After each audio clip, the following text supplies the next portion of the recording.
बिस्मिल्लाहिर्रहमानिर्रहीम अस्सलाम वालेकुम। आप देख रहे हैं डिजिटल चैनल अवाम के लिए। मैं हूं सजाद सियाब। जिसने अभी तक चैनल सब्सक्राइब नहीं किया उनसे गुजारिश है कि वो चैनल को सब्सक्राइब कर लें और बेल आइकन को लाजमी दबा दीजिएगा ताकि आने वाली नई वीडियोस बआसानी आप तक पहुंच सकें। नाजरीन, चलते हैं आज के व्लॉग की तरफ।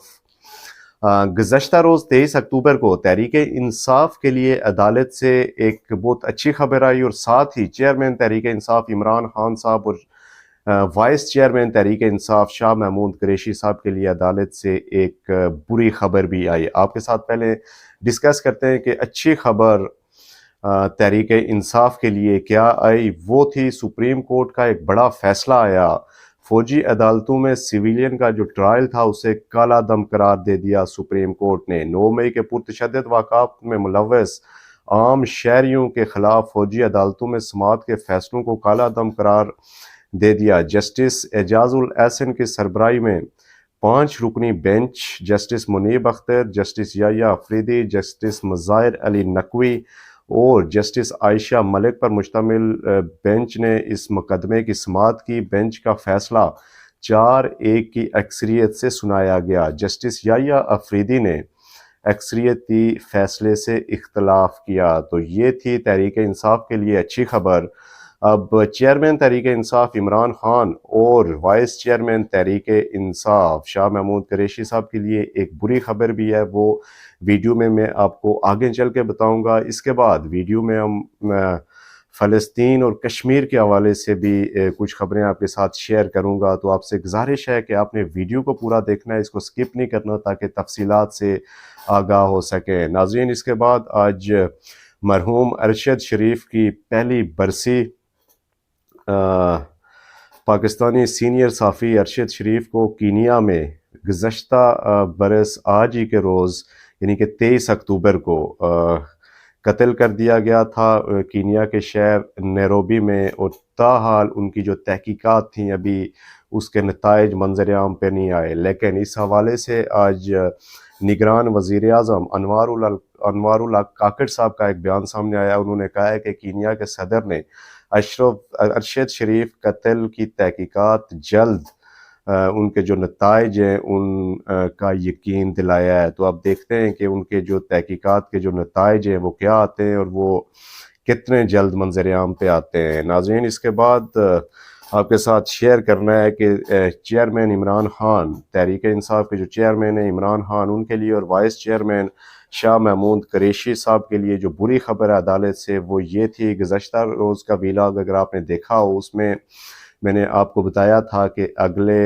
1-2 रोज़ में इनके ऊपर फ़र्द जुर्म आयद कर दी जाएगी। तो आज यही हुआ कि तहरीक इंसाफ के चेयरमैन इमरान खान और शाह महमूद कुरैशी के ऊपर अदालत में अडयाला जेल में खसूसी जो ये ऑफिशियल सीक्रेट एक्ट की खसूसी अदालत साइफर केस से मुतल्लिक लगाई गई। जो जज है खसूसी अदालत के अबुल हसनात जुल्करनैन, जेल में समाअत के दौरान फ़र्द जुर्म आयद की गई। इमरान खान और शाह महमूद कुरैशी का सेते जुर्म से इनकार किया है, लेकिन अदालत ने फ़र्द जुर्म जो करार देने की पीटीआई की जो दरख्वास्त थी उसको भी मुस्तरद कर दिया। अदालत ने केस के गवाहान के बयानात 27 अक्टूबर को तलब कर लिए हैं और साथ ही मुकदमे की जो समाअत थी 27 अक्टूबर तक मुलतवी भी कर दी। तो ये थी चेयरमैन तहरीक इंसाफ इमरान खान और वाइस चेयरमैन तहरीक इंसाफ शाह महमूद कुरैशी साहब के लिए बुरी खबर। पहले आपके साथ हमने जो अच्छी खबर शेयर की उसमें तहरीक इंसाफ के लातादाद कारकुनान हैं जो कि पुरतशद्दुद जो वाक़ात थे उसके इल्ज़ाम में हिरासत में और बहुत सारे सैकड़ों ऐसे हैं जिनके ऊपर मुकदमात हैं। तो अब उनके लिए अच्छी खबर ये है जो मैंने आपको पहले बताई कि उनका ट्रायल अब फ़ौजी अदालतों के बजाय जो सिविल अदालतें हैं वहाँ पे होगा। तो ये मेरे ख्याल में उनके लिए एक बड़ा रिलीफ है जो कि आज सुप्रीम कोर्ट से मिला है तहरीक इंसाफ को। नाज़रीन, इसके बाद मैं आपके साथ शेयर करता चलूँ कि भारतीय फ़ौज की जो रियासती दहशत गर्दी है मकबूजा कश्मीर में काबिज़ भारतीय फ़ौज की रियासती दहशत गर्दी जारी और सारी है। آج کشمیر کے میڈیا جو ان کا سروس میڈیا سیل کی جو سروس ہے اس کے مطابق ضلع بارہمولہ میں 2 کشمیریوں کو شہید کر دیا گیا اور سینکڑوں کشمیریوں کو تشدد کا نشانہ بنا کے زخمی کر دیا گیا۔ تو ناظرین اسی کے ساتھ ہی 2 ریاستیں جن کے اوپر قابض ظالم جابر حکومتیں جو ممالک ہیں ان کی ریاستی دہشت گردی جاری ہے۔ اسرائیل کی غزہ میں مسلسل 24 گھنٹے، آج یہ جو گزشتہ روز تھا اس میں 24 گھنٹے انہوں نے مسلسل بمباری کی۔ بمباری میں ایک ہی دن میں 400 سے زائد جو فلسطینی تھے ان کو شہید کر دیا گیا۔ تو فلسطین کے جو اس وقت وہاں پہ انسان ہے، وہاں پہ جو انسانیت ہے وہ ایک ظلم اور ریاستی جو ایک بدترین دہشت گردی جو اسرائیل کی طرف سے جاری و ساری ہے اس کا شکار ہے۔ وہاں پہ انسانیت خطرے میں ہے۔ میں صرف مسلمانوں کی بات نہیں کر رہا، وہاں پہ فلسطین میں دیگر مذاہب کے لوگ بھی وہاں پہ بستے ہیں اور وہ ساری جو انسانیت ہے وہ خطرے میں ہے۔ وہاں پہ ظلم بچوں کے اوپر، عورتوں کے اوپر، بزرگوں کے اوپر، ان کو ٹارگٹ کر کر کے بچوں کو وہاں شہید کیا جا رہا ہے۔ وہاں پہ بالخصوص مسلمانوں کی جو نسل کشی کی جا رہی ہے اسرائیل کی طرف سے، لیکن ساری دنیا ماسوائے چند ایک ممالک کے، اگر اسلامی ممالک کی بھی بات کی جائے تو اس میں ایران، لیبنان اور ترکی، ان کو چھوڑ کے باقی کسی نے کوئی ابھی تک خاطر خواہ کوئی فلسطین کے ساتھ اظہار یکجہتی تو سارے کر لیں، لیکن کوئی بھی ایسا بیان یا کوئی ایسے اقدامات ابھی تک نہیں کیے گئے کہ جو فلسطین کے مسلمانوں کے ساتھ ان کو پتہ چلے کہ جو ساری اسلامی ممالک ہیں وہ ان کے شانہ بشانہ کھڑے ہیں۔ تو میں سمجھتا ہوں کہ صرف بیانات اور یہ جو لفظی جو عمایت اور ہمدردی، اس سے ہٹ کے اس وقت پوری جو امت مسلمہ ہے اور اسلامی ممالک کے سربراہان ہیں اور افواج ہیں ان کو اس وقت دیکھنا چاہیے کہ فلسطین کے اندر جو ظلم اور جو ایک بربریت کی ایک ہولناک وہاں پہ ایک داستان رقم کی جا رہی ہے اس کے خلاف ان کو حکمت عملی بنانی چاہیے اور اسرائیل کو باور کروانا چاہیے کہ جو اسلامی ممالک ہیں وہ فلسطین کے ساتھ اسی طرح کھڑے ہیں جس طرح ایران کے بیانات اس وقت تک میں سمجھتا ہوں کہ قابل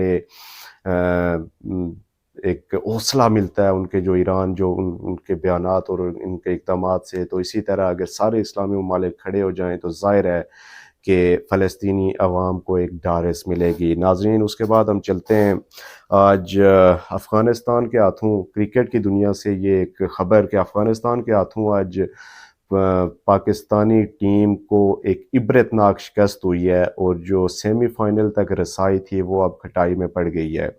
تو آج جس طرح سے ہماری ٹیم اس تھرو آؤٹ اس ٹورنامنٹ میں کھیلی ہے، ایشیا کپ سے لے کے ابھی تک جس طرح کی پرفارمنس ہے ہماری ٹیم کی، اس سے بری پرفارمنس میں نے آج تک نہیں دیکھی۔ مینز کہ یہ ہماری پاکستان کی کرکٹ ٹیم لگ ہی نہیں رہی جس کے بارے میں کہا جاتا ہے کہ یہ بالکل انپریسیڈنٹڈ نتائج دیتی ہے، ان ایکسپیکٹڈ قسم کی اس کے نتائج ہوتے ہیں، کسی بھی وقت میچ کا پانسا پلٹ لیتی ہے۔ لیکن اس ٹیم کے اندر کوئی ایک ایسا کھلاڑی نہیں ہے کہ جو مشکل حالات میں میچ کو لیڈ کر سکے اور میچ کو سٹارٹ سے لے کے اینڈ تک جا سکے۔ تو میں سمجھتا ہوں کہ اس کے بعد یہ ورلڈ کپ کھیلنے کے بعد جب پاکستانی ٹیم واپس آئے تو اس کے اندر بڑی چینجنگ کی ضرورت ہے۔